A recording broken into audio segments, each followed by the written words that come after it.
there's only two options, negotiation or war.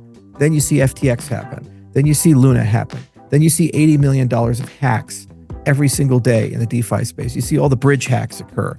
Then you see Solana go down all the time. Then you see all these pump and dumps happen. Then you see meme coin mania. There's too much money in the world and we don't have places to put it because they overprinted money. Everybody's going to Washington. How does that happen? There's a hotline.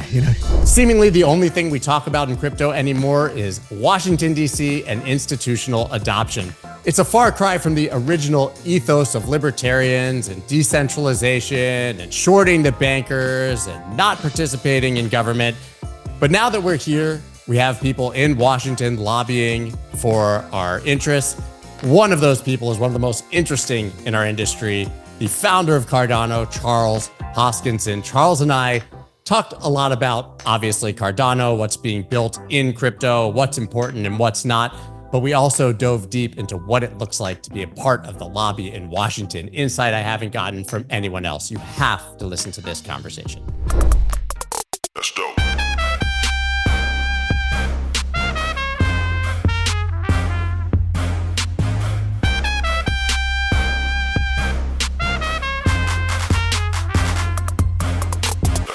I mean, you've got a lobster on your mic. What's the story behind that?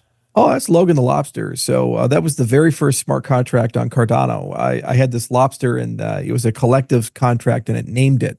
So the people, by interacting with the smart contract, it would create some randomness and then it randomly picked a name based upon all the different interactions. So the winner was Logan and that became Logan the Lobster. He's right there with you for every conversation. So listen, let's start at Cardano. I would actually love to start here. You're a founder. I think you've been through basically everything there is to be through in crypto. And I think inevitably as a founder, there's always misconceptions or false ideas about what you're building, who you are. Maybe even just to start from the beginning, are there any particular misconceptions about you or Cardano that you would like to clear up once and for all? Because it seems like there's something every month. Everybody's got an opinion, right? Yeah. Well, the first thing is people, when they say Cardano's old tech or it can't scale or all these other things, it's like, guys, we spent 10 years building the fucking thing and there's 168 scientists that have worked on it, 240 papers. There's all this research that's behind it. We're best in class for a lot of different approaches. Like we predicted UTXO DeFi and suddenly Bitcoin DeFi is becoming a thing. We're the first system to actually exploit that and build that infrastructure out. And we're going to be a great layer for Bitcoin DeFi. In terms of the scalability properties of UTXO over accounts, it's very clear. You hear Vitalik say, oh, we need UTXO now. It's like they're starting to realize what we knew in 2017. And so there's a lot of things buried in the roadmap of Cardano, whether it be decentralized governance or Ouroboros Laos, which is the first solution to the blockchain trilemma, or other things which are now starting to turn on. And the ecosystem is actually becoming very resilient and strong. People say, oh, there's one transaction per block. It's just a lie. Or they say you have to know Haskell to program on Cardano. That's a lie. You can write TypeScript. That's JavaScript, man. You can write Aiken, which is a Rust dialect. There's all these different things that you can do inside the ecosystem, but what people do is they just write it off and they move on. They'll say there's no dApps or DeFi. It's like, okay, well, go to Tap Tools and just take a look at all the different projects on Cardano. Year by year, we have TVL increasing by 100% or more. Year by year, dApps are increasing dramatically. Year by year, transaction volume is increasing dramatically. And the system's been running for 7 years straight, 24 hours a day, 7 days a week, no downtime. So, and then decentralization. The Edinburgh Decentralization Index says that Cardano is the most decentralized cryptocurrency on the planet. Okay, so, the evidence is there, the papers are there, the indexes are there, the growth rates are there. And we've been first or best in class in a lot of different categories, where it be decentralized governance, where we have 1,000 D-reps. That's twice as many as the congressmen that represent 340 million people in the United States, to an on-chain constitution that just got ratified, 85% approval rating on it. There's a $1.5 billion on-chain treasury with Cardano that's under the control of the Cardano ecosystem. And so when you take the time to really look into the nuances, you say, oh, wow, there's a there. But a lot of people, they just kind of write it off because they say, well, I heard something in 2021 and why is Cardano still around? And it's like, well, why are we here for the last 8 years? And by the way, we're in the reserve. The U.S. government seems to think there's something valid with Cardano. And they say, oh, it must be a mistake or something or a typo or these types of things. So it does get frustrating when you have the same conversation again and again and again, and you talk past people because they don't acknowledge basic facts and reality. They don't acknowledge what we've achieved. They don't acknowledge where we've been, or they completely discount all these things. Then you see FTX happen. Then you see Luna happen. Then you see $80 million of hacks every single day in the DeFi space. You see all the bridge hacks occur. Then you see Solana go down all the time. Then you see all these pump and dumps happen. Then you see meme coin mania. And yet we're still there and we're still pushing through and we don't suffer from any of that stuff. But then that doesn't matter because we're not the flavor of the week and it's a ghost chain and blah, blah, blah. So that's the biggest frustration, I think, is it's just having the same damn conversation again and again, having to drag up the same set of facts, and then people discount those things. And, here we are in 2025. We're still alive. We're still strong. We're still growing. And by the way, we're like this close to finishing the roadmap that we originally set out to do 10 years ago. So obviously you were there for the early days of Ethereum and for crypto in general. You just mentioned all these hacks and smart contract issues and problems. A lot of them obviously surround Ethereum and other chains. You have not been victim to any of that. So seeing all of that happen, does it sort of give you more fuel to continue innovating and building things that are more decentralized and less able to be exploited? The exploits have been crazy. I mean, listen, Bybit, that had nothing to do with Ethereum itself, but a $1.4 billion hack of an exchange of that asset is a big eye opener for the entire world. Yeah. And, if you build your system right, it's very easy to be secure. If you build your system wrong, it's really hard to be secure. And a mad dash for accessibility and a mad dash for, user acquisition, they built everything the wrong way. And so now they're trying to figure out how do we make the system secure, which is absurd. It shouldn't be hard. And we started from first principles, and we hired cryptographers and people whose day job is to do nothing but worry about security. And we say, well, what do you need to do to make that happen? And it's part of its language design, part of its protocol design, part of its best practices, part of it is working with your ecosystem, part of it is developing a culture of audit and secure software development standards. And part of it is working with partners to make sure they harden things. It's not like we're invincible, and there's certainly ways to hack things, but on net on average, the model just simply works better. The bigger thing is also, where's the connection point between the off-chain and the on-chain? Because that's where almost all your problems tend to happen. And when you look at things like UTXO, it's really hand in glove built for isomorphism between the off-chain and on-chain. In other words, equality between these two. You actually have a reasoned method for how do I move assets and people from one system to another system, because the future is metachain. Everything's going to be moving around between JP Morgan Chase and crypto and NASDAQ and crypto and this crypto to this crypto, and you're going to have 1,000 blockchains. So you need a system that makes that easy to think about and easy to generate zero knowledge proofs for, easy to do rollups for, easy to build bridge infrastructure, recursive snarks, whatever it may be. We thought about that, called channel isomorphism. And so we built that in 2017 when we launched the system. Now all these other people are trying to wire it on. In the process of wiring it on, you have hack after hack after hack, because they're discovering that the systems were never designed for that mindset. And it's really hard after the fact to bolt that type of stuff on. So, it's frustrating because we told people this years ago and they ignored us, and now it's becoming a thing. And now they're pretending like they're innovating when they're just fixing problems in the system that they have. We talk about decentralization. Obviously, you mentioned that Cardano rated the most decentralized. Obviously, you're an early Bitcoiner, and we know that Bitcoin is generally considered as sufficiently decentralized. Maybe that's a debate for another day. But with all that in mind, you also mentioned a multi-chain world with the JP Morgans and the BlackRocks. We find ourselves in this interesting situation where we believe in decentralization. Many of the things we created were meant to replace these existing systems, but we find ourselves in a position where we have to cheer for the governments and the institutions now as a part of our ecosystem. Is this cognitive dissonance on our side? Are we coping? Or is it a net positive that Larry Fink, is a cheerleader for our space now? It's a mixed bag. One of the reasons why we're working on Midnight is that we want to be able to have our cake and eat it too. You need really a fourth generation. So you need a private smart contract layer and selective disclosure regime, because you can pull a lot of the TradFi legacy world into the crypto space and preserve the crypto ethos, but at the same time have a compliance regime and be able to move between all these different centralized hubs and still preserve some notion of autonomy and user control. But it's challenging for me because I came into the space very early on. I've been here for almost 15 years now. And back in the day, we hated all the banks. We wanted to burn these guys down. And long Bitcoin, short the bankers, right? Yeah. and now everybody's cheering on BlackRock and things. And I've been a very vocal critic. I said I didn't sign up to gargle the balls of BlackRock. So I'm trying really hard to like moderate myself a little bit because people say I have to play nice, but I'm a firebrand. That's one of the reasons why people sometimes don't like me. So no, I'm not really enamored or in love with the idea that we should just hand the keys to the entire kingdom over to 5 banks or 5 governments, and we should cheer when stockpiles are constructed. Now, on the other hand, I'm a libertarian, so if they want to do these things, that's okay.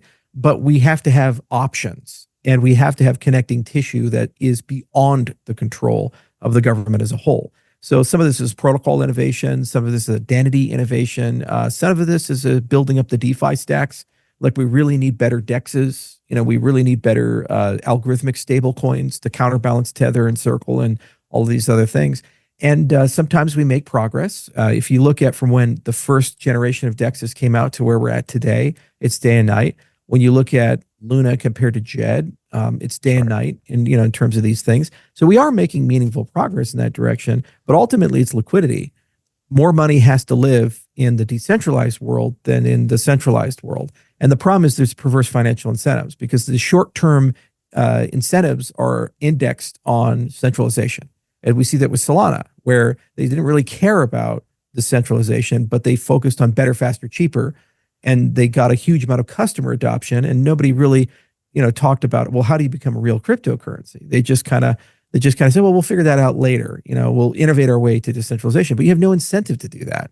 Once you're centralized and you make money from being centralized, it's too tempting just to hold it in that configuration. And you and your 14 friends will continue making tons of money as a middleman. You have no incentive to release the system to the people.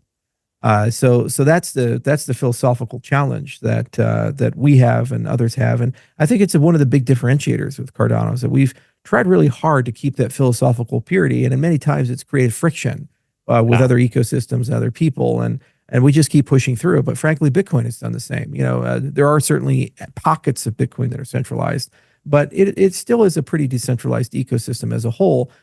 Their challenge is upgradability. They don't have any way of coordinating an upgrade. So you just have to live with the system as it is. And so the best it can be is digital gold. It can't really be an effective payment system or smart contract layer, but you have to outsource that to other systems.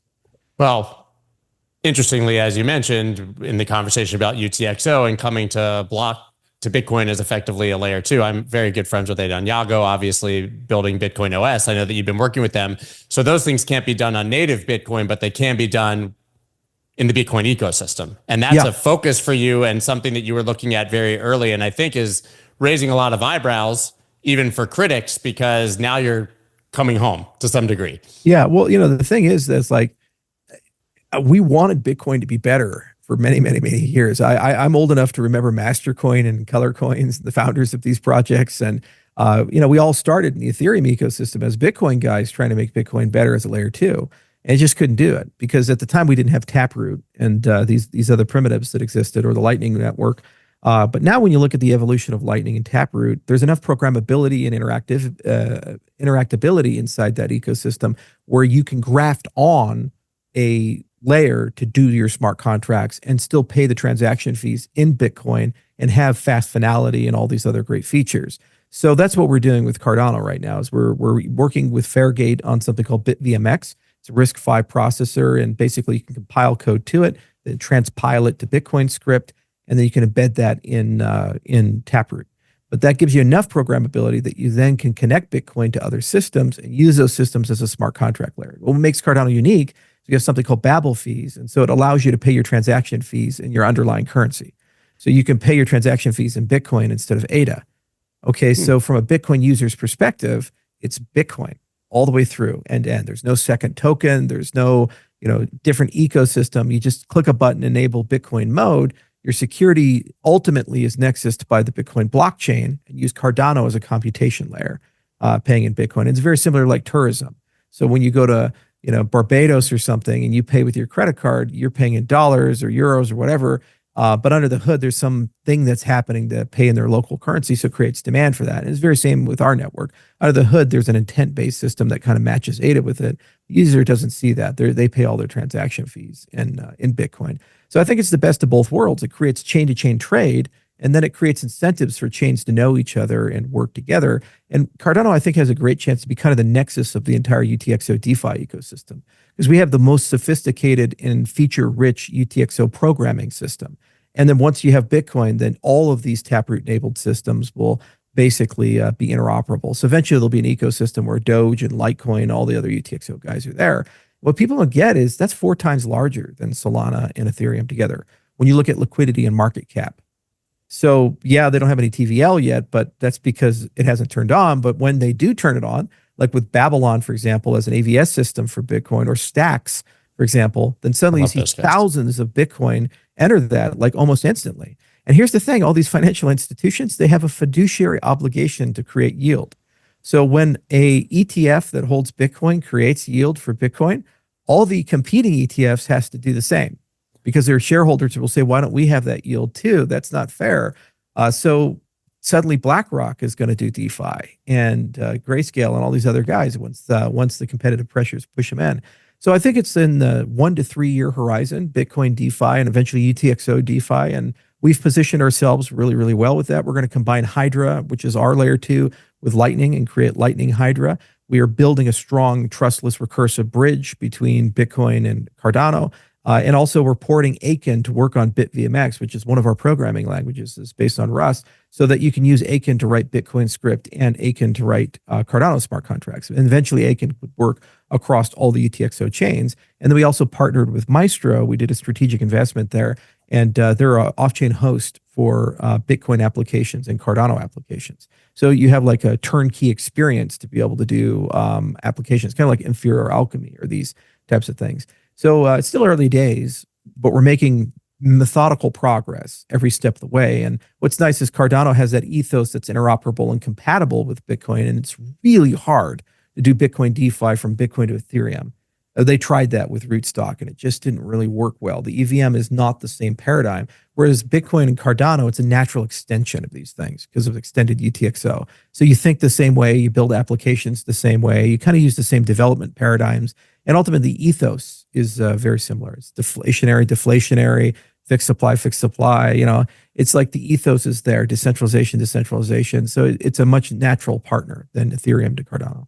Yeah, I mean, at the very basic level, Bitcoin has arguably the best security. There's the most amount of money in the ecosystem, highest AUM. It makes a lot of sense for these things to be built there. And on the institutional side, to your point about the ETFs and BlackRock, it's just the biggest name brand. Yeah. Doing it on Bitcoin is going to be a much easier sell to these institutions than trying to convince them to use another chain that they just haven't become comfortable with. Yeah. And also its biggest market opportunity. You have the largest user base, 550 million users. It's the only one that all the nation states seem to like. And with Midnight and Cardano, what Midnight's going to do for us is privacy. So you can actually have private Bitcoin transactions and all these other things. And so there's a lot there, you know, and it's deceptively simple, because there's a ton of things under the hood that make it pretty magical for the Bitcoin user. And all it is just a wallet upgrade for the Bitcoin user. You just flip a switch and then you have DeFi mode. Well, that's the key is that the UX UI has to be simple and that they don't even need to know what's happening under the hood, right? I don't know how the internet works necessarily or how my phone sends or receives text messages, but it works. And that's what institutions want. They don't want a long conversation about the tech. Yeah. But so interestingly, if you're coming to Bitcoin and you're building all these things there, do you think that in any way that will cannibalize what you're building uniquely in the Cardano ecosystem itself? Is it competitive, or do you see these as entirely separate silos that can both grow individually? No, they're synergistic. And so what I mean by this is that there's 2 levers you can't change with Bitcoin. So with Taproot added programmability, but you can't change the finality characteristics and the high transaction fee characteristics. You know, you're only ever going to get 7 transactions a second, and those block sizes are very precious, especially as more users come in. So it's a really bad idea to try to do native DeFi on Bitcoin as a layer one. So what you do is you partner and you say, okay, as long as I can pay the transaction fees and my anchor of trust is the Bitcoin network, it doesn't really matter what network the computation takes place in. So what you're looking for is, do I have a sufficiently decentralized network that has fast finality, great programmability, low transaction fees, and all these other characteristics where it's very natural to extend my DeFi into? And when I'm done with that, then I rely on the security of the Bitcoin network after that's done. So it's a circle, basically. And you, I guess what I'm circle. trying to get at is you're becoming the plumbing, obviously, to do DeFi on Bitcoin. Once that becomes effective and popular and huge, why would people do DeFi anywhere else other than Bitcoin? Like, why would they go to Solana? What I'm trying to say DeFi? Is that the Bitcoin transaction will all the DeFi elements will settle on Cardano. Oh, of course, I understand that. I'm just saying, and they wouldn't go anywhere else. Yeah, exactly right. Yeah. But remember, Cardano's a crossroads, and so what'll happen because of what Midnight's doing, connecting all the different ecosystems, is that when Solana people want to participate in Bitcoin DeFi, like merge liquidity or yield farm or whatever the heck it is that they do in the DeFi space, well, then they'll go through Cardano basically for that, because Cardano can easily talk to Solana, Cardano can easily talk to Ethereum. It's a lot harder for Bitcoin to make that transit. So they kind of meet in the middle, and they use Cardano as a crossroads for those two things. And so that's kind of where we're moving. What's nice is that we can move there on the security side because we're becoming a very large AVS system, move there on the bridge side, but then we also can move on the proof side as well. So we're kind of getting capabilities all around to be that kind of middleman between these different paradigms, the accounts world and Solana world and the UTXO world. But regardless of whether those mergers are successful or not, Bitcoin is so vast and large. Just living with Bitcoin and Cardano together, that's sufficient to make Cardano a much larger DeFi system than Ethereum and Solana combined, as these things grow. But then there's also the legacy world. And that's another reason we built Midnight, is that we wanted to connect to that. And you need selective disclosure regimes, you need real world assets.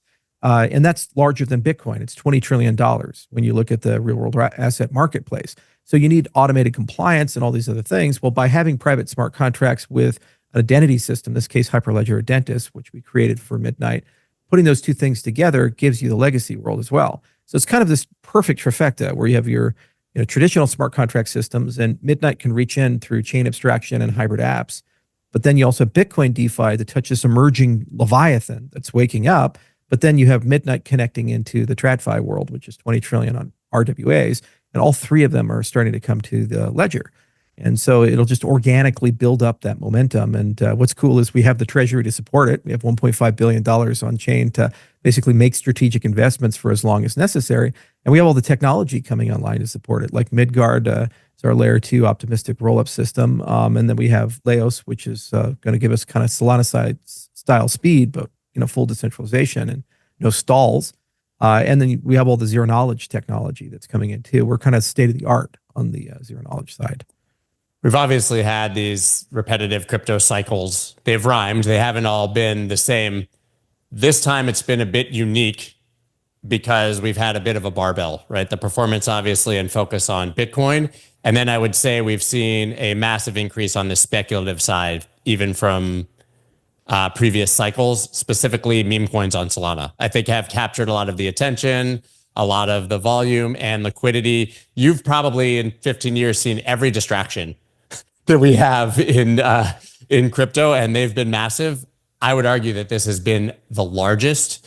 Do you think that meme coins are simply just a distraction, or do you think that they've been, a net negative for utility tokens and things that are actually being built because the attention has been so wildly diverted? So a meme coin is just like the ascendancy of a celebrity that has 15 minutes of fame. One hit wonder. It doesn't necessarily mean that celebrity is going to disappear forever, but they're in a temporary state of popularity. They have to find a way to become sustainable quickly, or otherwise the people stop paying attention and they die out. That's why the 99% of the meme coins will fail, and the ones that succeed, they pivot into ecosystem building. They cease to be meme coins, I would even argue, to some degree, right? They transcend to utility. Yeah, they have to. It's the only way they can survive. So typically, you have to build community. You have to start doing things with that community. You have to have a reason for people to be there and continue investing. And it's real hard because the almost always with the distributions of meme coins, it's built for insider dump. So the person who issues it and the insiders who issue it, their only incentive is pump the price to dump the price. So they have to survive the dumpening. And it's interesting that Solana is like the #1 meme coin system because Solana actually endured the same distribution curve. You had this like FTX style insider fucked up shit that was going on, and they had to survive the collapse of FTX, and then they thrived on the other side. So Solana is like the ultimate analogy for a meme coin that managed to escape the paradigm. But you have to have utility. You have to have something there, and so you have to have your pump.fun for the system to work. Right, but in the previous cycles, you still needed to sign up for a centralized exchange to get access to Doge or Shiba Inu that you wanted to trade. This time, because of decentralization and DEXs, and because people have figured out Web3, you can go on pump.fun and launch 15 of these things an hour if you want to, and make a little bit of money and move on with your life and not care about the pain that you've left in your wake. So this time we get 5 million meme coins a month, right? Yeah. Instead of 500 in a cycle. Yeah. Just because you write extra zeros on your $1 bill, it doesn't make it 100. So you can launch as many meme coins as you want. Money. Value comes from people. And so you have to fundamentally improve your people count inside your system. And then external value has to enter into your ecosystem. So that's a conserved resource. It's like conservation of energy or conservation of mass or these things. So there's only so much of that at any given time, which is why we're focusing on things like Bitcoin DeFi and focusing on things like real world assets, because these are massive external value stores and they are massive user stores, like hundreds of millions of people. And so when you open those floodgates, then you get real value inflow into your system. When you do a meme coin, what's happening is you're moving water from one side of the bathtub to the other side of the bathtub. So and slowly draining.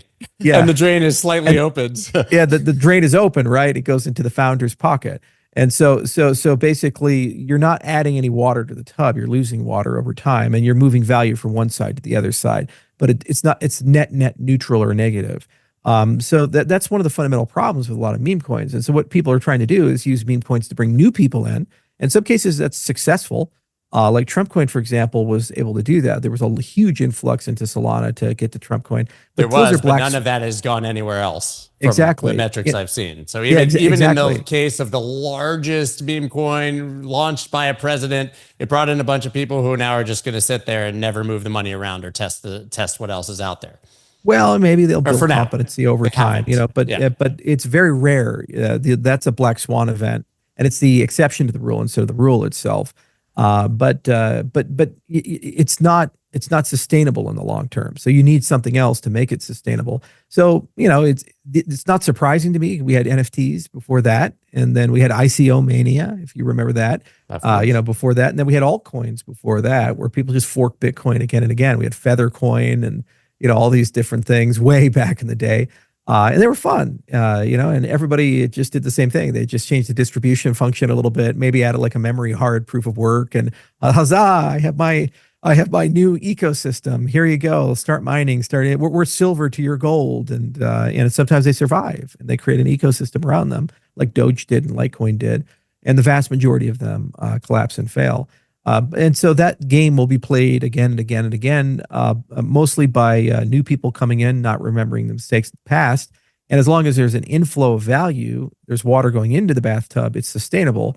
The minute that you cut the spigot off, the whole thing stops because the water drains out of the tub.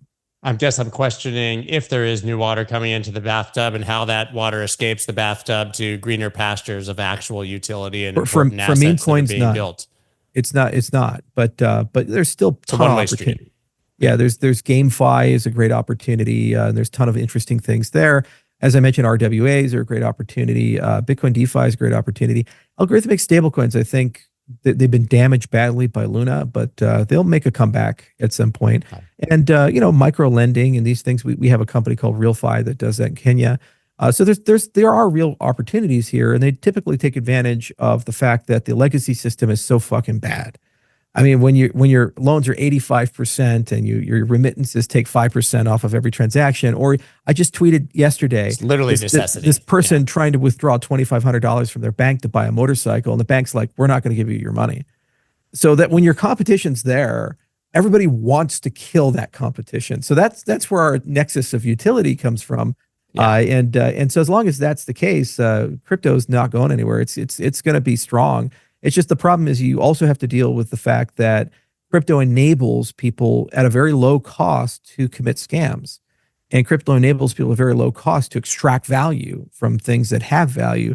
And you'll just have to tolerate that. Right. I guess the question then becomes what gets us over that hump and brings in this next 100 million or 500 million or billion people that we need to really gain the traction that we've been talking about for all these cycles. I agree with you. Real world assets. I want to talk about that. That's what GameFi. Yeah. Well, no, I'll tell you what it is. So there's two bills that are currently being discussed in the House and Senate.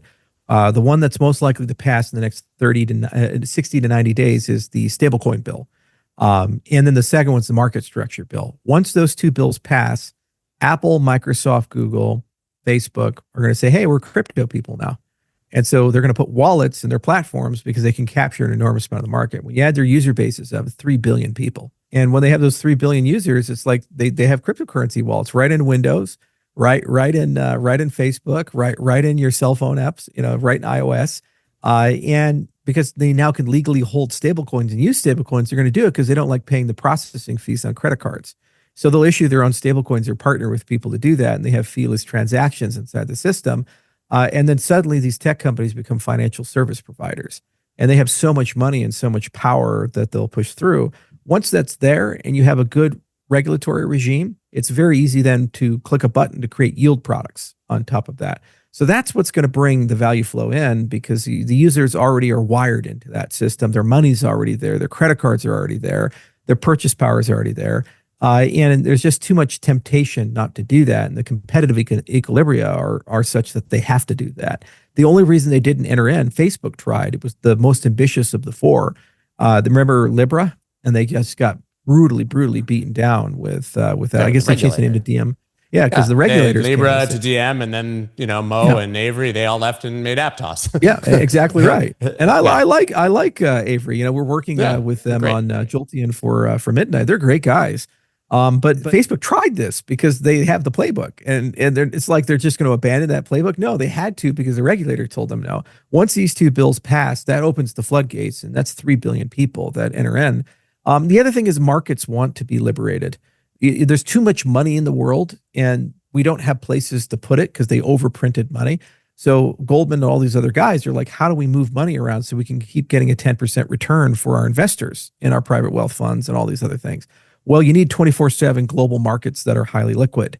So all these walls that are put there have to be lifted up, and crypto is the only connecting tissue that makes sense in a great powers conflict structure of a world. You can do it in a rules-based international order, but that's gone. Russia and China, America hate each other. So the only way you're going to get unified markets now is through crypto. You can't do it through treaties and international agreements or these types of things. There's just some irony still. I've always said that stablecoins are the killer app of crypto outside of outside of Bitcoin. That's clearly what we're talking about here. So we end up with Facebook money and Google money and Amazon money, and we've already seen PayPal money, right? And so yet again, it's that push and pull of careful what you ask for or what you cheer for, because it's antithetical to the original ethos. But once the dollars, like Bitcoin was created as an answer to the dollar, and the best thing we're coming up with is digital dollars. And I don't begrudge that. It's great, but remember, once they're in the ecosystem, they're in the ecosystem. So they have a wallet, they have a public-private key pair, they're able to interact with DeFi.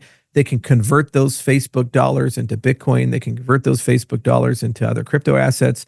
Even if it's 5%, actually follow the crypto ethos. When you run the numbers on that, that's 150 million people. That's a nation state. Like, that's a mid-sized nation state. That's very significant. So it's not bad. It's not good. It's kind of neutral. And I wish everybody just went to crypto and said, screw the legacy banking system and overthrew the government and all this other stuff. But we can't do that. But It's just not gonna honestly, happen. we're also not ready for it, right? We can have the expectation for it, but most people in most places still can't figure this stuff out enough to completely opt out of the legacy system and only exist in call it Web3. And also, like, have we earned it?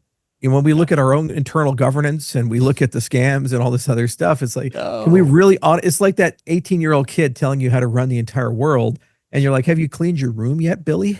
It's really true. You have a job, Billy? Are you going to stop smoking pot? Doesn't that just mean that we're still really early? Is that the positive take on this? Is that we're still early? But you know, there's the cynical take, which is we've been at this a long time. We should have built more by now, right? This should all be happening. And then I think the more positive view is these things take a really long time, and we're doing well. We're on our way.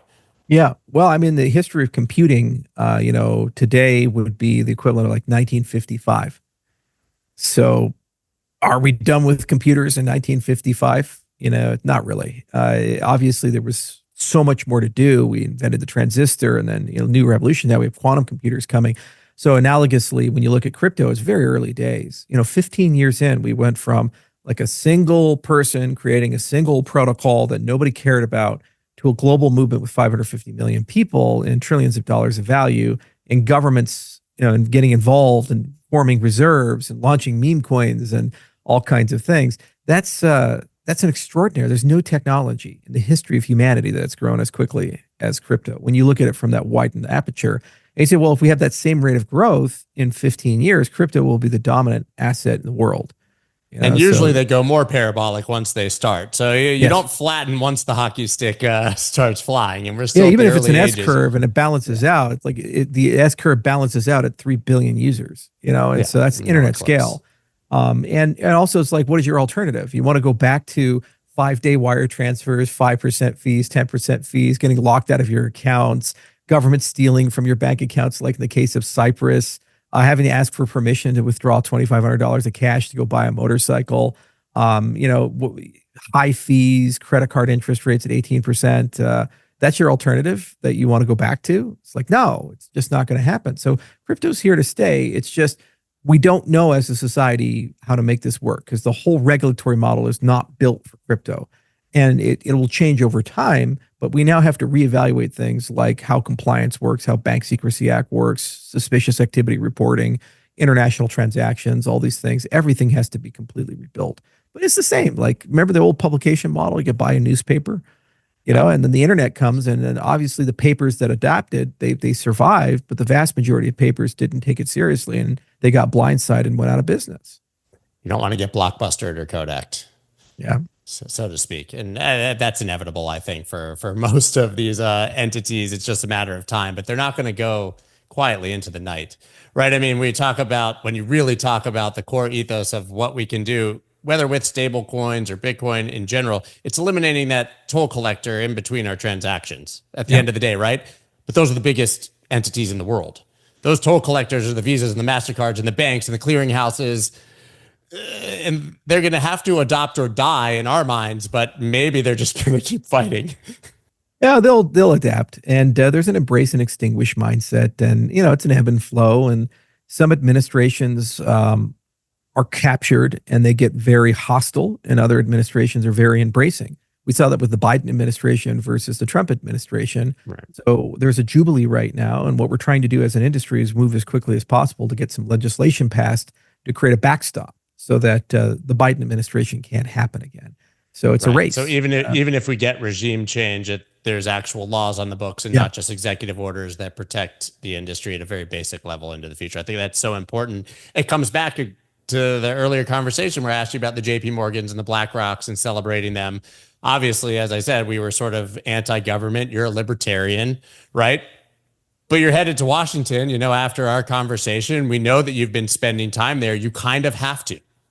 Right? Like if you want to make sure that this industry is going to be safe moving into the future, you still have to play the legacy game that exists regardless of your beliefs of the value of that system. Yeah, you have to go to show up and represent your philosophy, and ultimately you have to make some compromises to get what needs to be done. You know, I'm the face of a fairly large ecosystem of millions of people, and although it's decentralized, those people do believe in me. They want me to be there fighting for them. So, you go to Washington and you fight the good fight. And I think we can make a lot of progress. I think we can move it along. There's only two options: negotiation or war. So I don't think we want war. And so negotiation is, the negotiation is the only option then, right? And so we have war to. War did not go so out. great for us. Yeah, war did not go so great for us in the Biden era and the Gary Genslers and the Elizabeth Warrens. It's nice to see them marginalized. But to your point, can't sit on your laurels and pretend that that's indefinite. I mean, we could see the Senate or the House flip in some sort of situation in 2 years, and Elizabeth Warren's ahead of the Senate Financial Committee again. Yeah, exactly right. And so we have window, and so we have to, set our differences aside and push forward. And what I found is that a lot of people used to be competitors are now friends. I talked to Brad and Ripple and the other guys. And I want to talk more about that. I want to talk about more. So everybody were enemies. To some degree, right? I think everybody had this base level of friendship because we're all in crypto, but every ecosystem has its own battles and dislike for others. Then we had a common enemy, which was the Biden administration, obviously. And this industry came together massively, put aside all of their differences, lobbied against Biden, gave Trump a ton of money. You could argue the crypto industry won that election, right? For Trump. It feels like now, though, you say it's still united, which I think is great to hear because it feels like everybody's going back to the fracturing and lobbying for their own interests, or that's what's inevitably going to happen. Well, I mean, if you look at the DCC, the event that I'm going to, most of the major blockchains are represented there. I think there's like 8 or 9 congressmen going, a few senators going, Don Jr.'s there, all kinds of people are there. There definitely is an industry-wide awareness that we have a limited window of time, and people are trying their best to work together. What's happening, though, is certain entities are trying to take advantage of the progress to institutionalize their competitive advantages. Circle is a great example of that. They're trying to keep Tether out of the U.S. market, and so they're trying to co-opt the stablecoin process for this. And there's dozens of examples of where some people are trying to take advantage. But why should we expect them to do any different?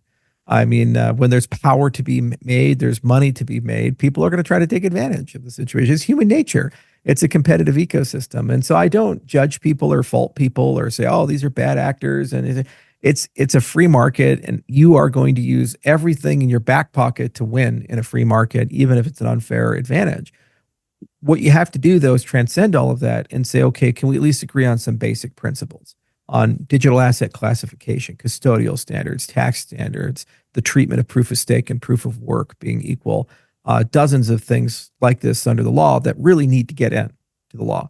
And then, some things will get corporate cronyism and there's be certain protectionism that comes in, and certain markets will gain an unfair advantage because the law wasn't written perfectly. But that's a lot better than Scary Gary literally suing every single American exchange. It's a lot better than every single layer one being a security, and maybe even Bitcoin's a security. I don't know. Ask me on this side of the week. It's a lot better than the Kafka-esque come in and register. Coinbase goes for 20 times to the SEC saying, well, tell us what to do. And then they ghost them and then they sue them. I mean, that's day and night when you look at these types of things, because we can always 5 years or 10 years down the road kind of clean things up a little bit, or offshore certain parts that are unfair. But that's better than the entire U.S. government being united to try to kill us as an industry. It's a massive improvement. So there's a lot more that unites us than divides us. And, I'll go out there and fight the fight and take the hits. And there's a lot of criticism we get, and that's fine. It's like grow a thick skin and just get it done. People rely on us. It's funny, you have the, first they laugh at you, then they lie, then they fight at you, then you win the whole thing. The then you fight you phase was terrible.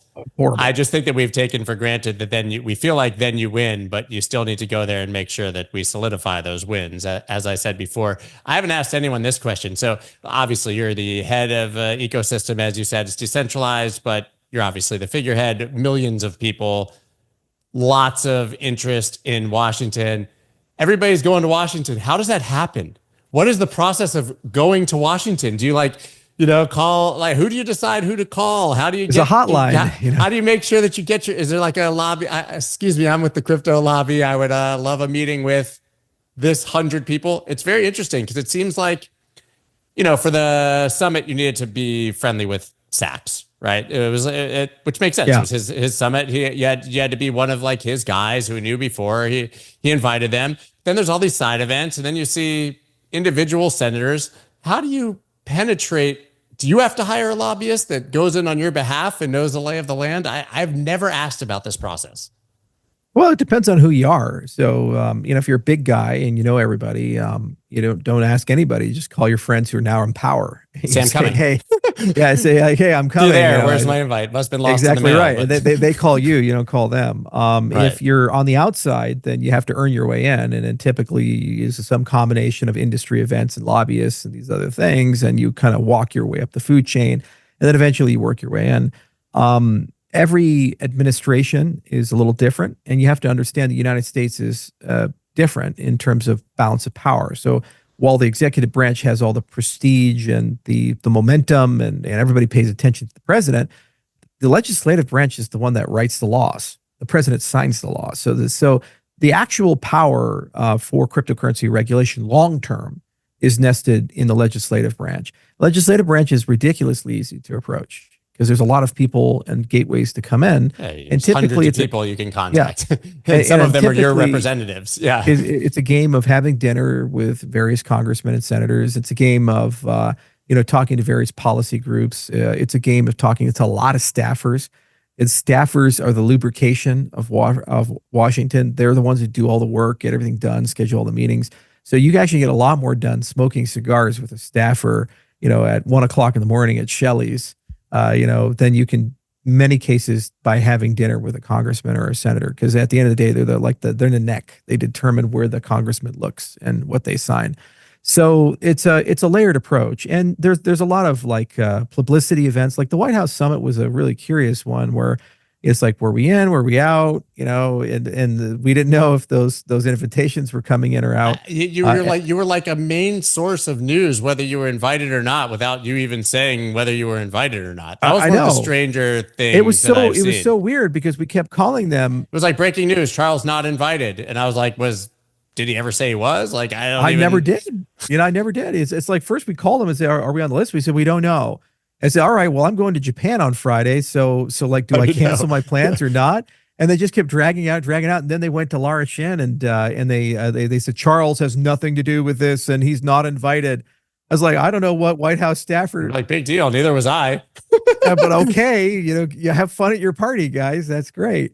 But yeah, that's the other thing that people understand about Washington is it is hyper fucking petty and very catty. And there's a lot of factions and various people and misinformation and, maneuvering and all this other garbage and bullshit. And any given Sunday, you can be in, and then next Sunday you're out, and the next Sunday you're in again.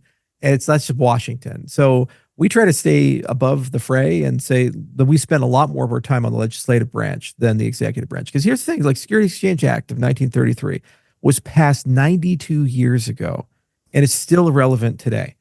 So just because there's a president today, there's going to be 5, 10, 15 administrations that are going to be under this cryptocurrency legislation that gets passed. So you really have to have a systematic, first principled, considered and delivered approach in market structure and how this is going to globalize as a product. And really the only branch that's set up to do that is the legislative branch. It's not the executive branch. What the executive branch can do is kind of rally the industry. They can make a lot of noise that forces the hands. Exactly right. And get a lot of people together. And also whether they're willing to endorse or not is the deciding factor. Like, had the legislative branch passed a cryptocurrency law, Biden would have vetoed it. He did. So there was no Stab 121. Yeah, exactly right. There was no way to push it through. But now that they're unified and there's an all-of-government approach with a bicameral working group, it'll get done. And so that's where we spend most of our time is on the legislative side. It's a lot nicer because it's erudite conversations. You're going over like a lot of nuanced things in law, like what is the definition of a security and how do you define statutorily a digital asset? What is decentralization? And should this be deferred to a standards body like NIST, or should you try to write it in the law like Fit 21 did? You don't have those types of conversations with the executive branch. It's not set up for that type of erudite conversation. And the way that Sachs has constructed the group, it's not set up for that. And that's fine. It's their prerogative on, how they want to run what they want to do. They're not hurting the process. They're helping the process. They're pushing it along. They're creating urgency because there needs to be urgency. That's the problem with the legislative branch is there's no urgency. It's like a university. They're like, hey, maybe next year or maybe 2 years from we now. think we are the most important thing in the world. And yeah, exactly right. It's so funny watching the crypto community like engage, or the expectations of this crypto summit, or the expectations of some meeting that's happening. And it's like, you've never watched a meeting in Washington. It's just a bunch of dudes come together, shake hands, make a canned statement, and they move on. And you need to look for the underlying meaning. The fact that those meetings are happening is what matters. Yeah. The meeting itself is a photo op. Everybody knows that. Yeah. And, and every president has an inner circle, and there are people that they like and they get along with and they want to work with. And there's people that they don't like and they don't get along with. I mean, if RFK got elected president, I probably would have been in the cabinet, or at least going to the White House a lot. I mean, so everybody, everybody has a nexus, and sometimes you're in, sometimes you're out. Sometimes you're like Schrodinger's cat, where you're half in and half out. You're alive and dead, at the same time. So that's why we say, we'll focus on where we're strong, which is the legislative side of the process. And other people are very strong on the executive side of the process. They're very intimately in that circle and they're connected, but you need both sides to actually get anything done. And that's what's happening right now. So when I started doing all this, I came in 2016, but really didn't start passionately, podcasting and everything until I was 18, 19. In a million years, I would have never thought this would be my conversation with you, and that this is what I would be covering every single day on my shows. It's just very strange that we seem to talk about is institutions in the United States and the United States government in context of what's being built and what we're doing. You have the luxury, I guess, of still building. I just get to cover it. And it's exhausting. It's almost like we've forgotten the rest of the world exists. No, I have 6 companies. You haven't. You haven't. I'm talking about from what we talk about. It's funny because I do crypto about halftime, and the other half the time I'm making glow in the dark plants and reversing human aging and traveling to exotic locations and raising bison on a ranch. I've kind of diversified, life a little bit, and I think it makes you a more balanced and nuanced guy. I own a construction company. I just got a drywall robot. Man, that thing is awesome. It's doing like a level 5 finish. It's just going. Is it a ChatGPT drywall? Like what's? No, real robot. Yeah, I'm kidding. The AI, but now all we talk about now is the efficiency of AI. So yeah. Well, there's some AI in the robot. So it just does feel like, though, it's become a highly United States focused industry and movement. But maybe that's just because this is the battleground that will determine what it looks like in the rest of the world. And it is a global project. And we had the Constitutional Convention for Cardano in Argentina. If you look at, we had flags from 50 countries. And delegates from 50 countries there in Argentina. It's truly global. And while everybody pays attention to the United States, the real work is being done globally as well. There's a lot of interesting things in Abu Dhabi and Dubai, a lot of interesting things in Singapore and Japan. I was just in Japan. I met with the digital minister there, the former digital minister who's still in cabinet. And, Japan is like 3rd, 4th largest economy in the world. And they have a huge impact on cryptocurrencies. And nobody talks about them.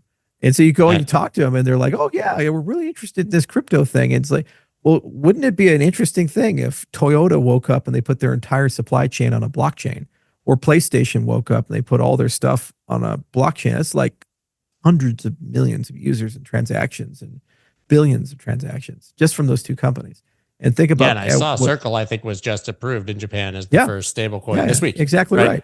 And it's the same for Europe and Mika, and South America is one of the fastest growing markets right now. We were down in Argentina and did you know $100 billion of cryptos down there? It's 1 out of every $7 in their economy is in crypto right now. I did not know that. Is that primarily stablecoins, I would imagine? Stablecoin, because they wanted to evade the inflation from the peso collapsing. So if you have a country like 1 out of every $7 in the country's crypto, that probably long term is going to have more crypto stuff happening than the United States. I'm trying to remember what guest it was. It was years ago, and now my mind is blanking, but who was living in Argentina and said that people would effectively take, a deposit. They would go withdraw it, take it onto the black market, go buy dollars at an unfair rate, go back to the bank and put it in a safety deposit box rather than deposit it into the bank. So they were using the bank for the physical storage of the dollars that they paid too much for, instead of depositing back into the actual bank where the money came in. Which is why stablecoins made a hell of a lot of sense to the Argentinians. They're like, yeah, we like these things because we don't have to do the safety deposit thing. Oh, and by the way, a guy with a wrench doesn't come and break your legs. It's just 101 stuff. But if you live in an economy of 100% inflation, Yeah, I mean, that's also the hidden side of remittances. We Yeah. talk about how much cheaper crypto is for remittances. There's also the gang waiting outside the Western Union for you to walk out with the money that somebody just sent you from the United States. It's literally dangerous. Yeah, 100%. So we focus a lot there, and Cardano's always been a global project. It started in Japan. It kind of percolated its way across the entire world, and we have a big focus in Africa and increasingly larger focus in Latin America. A lot of Southeast Asia users as well. Like 31% of the population of Vietnam cryptocurrency holders, and a large chunk of them are ADA holders. So there's a very global audience across the whole thing. And the United States is important to me because I live in the United States. I'm a bison rancher in Wyoming, so I kind of sort of have to care about my country. And I want the U.S. to be prominent and strong. But nationalism doesn't work very well with crypto. So when they say American cryptos, no tax on American crypto, I have not had a single person from the executive branch be able to explain to me what is an American crypto. I was like, give me a definition of that. You're like, I'm American and I like crypto. Right. Do I count? Yeah, exactly right. It's like I'm definitely not a security and I'm tax free. That's all I know. Yeah, exactly right. Right. Yeah. Just I want my cake and eat it too. But I mean, there's some puffery in all these things. Like you start at 100 and then you kind of compromise your way down to 20, but that's a lot better than negative 15. So you're moving in the right direction with these types of things. But you just show up every day. That's the key. Politics is also a game of endurance, and there's no greater example of that than Richard Nixon. People forget that dude. He was a very unpopular choice for vice president under Eisenhower, and he worked really hard as vice president to try to build his reputation up. It had a lot of missteps and issues. Then he runs against Kennedy. He probably should have won that election, but there's some chicanery in Illinois with ballot boxes in Chicago and this stuff. So he loses. Then he says, I'm going to recover by running for governor of California in 1962. He runs for governor of California. He loses. So everybody thinks he's dead. Republicans get totally destroyed in 64 under Barry Goldwater. And then Nixon shows up out of nowhere in 66 and rebuilds the whole party. He runs for president again, 1968. Looks like he's going to lose to Robert Kennedy. Kennedy gets assassinated. Then Nixon wins. He has the greatest comeback of all time. Everybody's like, wow, he's back. Then he gets knocked out of office with the Watergate scandal. And then he recovers and becomes an elder statesman. And, in retirement actually becomes very relevant in U.S. foreign policy. So, that's the American story there. And, that's the thing about American politics is that you're never dead. Like Harris, she got knocked out in 2024 and everybody thinks she's gone forever. She's running for governor in 2026. If she wins the governorship of California, instantly she's back in the game. As bad as a candidate she was, she's back in the game if she wins, and that's just how politics work. So you just got to move forward. Well, I listened to you break that down, and I know that we're at time because you have to fly to Washington right now, and I say good luck, man. After listening to you say, describe the ups and downs of politics and the ins and outs, I just hope you have a good time and that it all goes well. But listen, the last time I had you on was 2022. We were in person, and there's consensus in consensus in Austin. Yeah. Can we do this again before 3 more years? Oh, of course. You got to come to Washington sometime. We'll have a lot of fun. They give you like a swamp monster suit. I will literally come dressed as the Swamp Thing. I'm ready for it. I've got That's a good movie, man. It's so good, man. Well, thank you, Charles. Always a pleasure. Really, really cheering for you guys out there. And I hope that we get everything that we want in Washington so that we can go back to talking about all the awesome things that we're building. We'll get her done. Thank you, Scott. Thank you so much, Charles. Have a great flight. Let's go.